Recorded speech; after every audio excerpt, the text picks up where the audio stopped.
Dans le livre, ben, je l'ai vécu, j'ai pas besoin de l'inventer. Bon. Mais là, cette page-là, il n'est pas question de crime ni de musique, mais en tout cas, je l'aime. J'ai pris le volant et j'ai foncé vers la basse ville. 10 minutes plus tard, je stationnais l'auto sur la rue Arago. J'ai continué à pied, à l'envers du sens unique sur la rue du Rocher. Là, je me suis senti instantanément retrouvé, c'est-à-dire dans l'ambiance de 1984. Des hydrangées commençaient à être en fleurs dans presque tous les parterres. Quelques ménagères s'activaient dans leurs plates-bandes sous le soleil déclinant, tandis que des enfants, certains en pyjama, circulaient à bicyclette, sans but apparent autre que de rouler sans trop s'éloigner de la maison.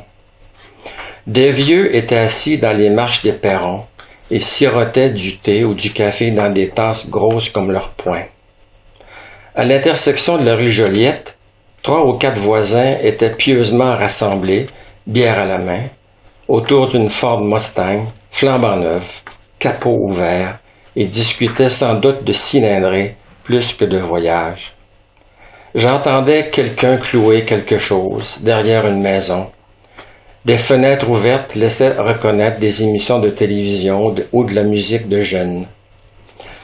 Pendant 1 minute, je me suis demandé pourquoi j'habitais sur l'avenue de Montigny à Sillery, un quartier chic de Québec. Là où personne ne s'adresse jamais la parole.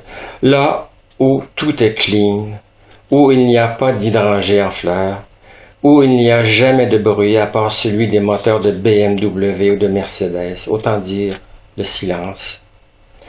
Je me suis senti tout à coup chez moi, et j'ai eu les larmes aux yeux. J'ai retrouvé l'espace d'un instant mon enfance abandonnée à Limoilou, juste un peu plus loin de l'autre côté de la rivière Saint-Charles.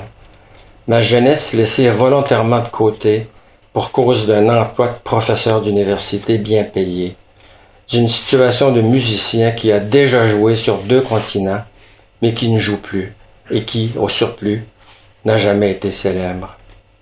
Les hydrangées m'ont rappelé ma mère, qui les aimait tant, assise au 3e étage sur le balcon-ville, comme disait mon père, et qui écoute avec moi du Chopin, provenant du pick-up haute fidélité du salon de notre logement sur la rue Royal-Roussillon. J'ai revécu l'odeur de l'essence gaspillée et de la poussière de la rue, les bruits des enfants et des mères qui crient « Rentrez, il est assez tard », les rires des hommes enivrés de désirs de mécanique qu'ils ne posséderont jamais. L'air qui refroidit tout à coup et qui fait rentrer les vieux dans les maisons à la recherche d'une petite laine. Toute cette effervescence s'est comme immobilisée pendant une fraction de seconde devant moi.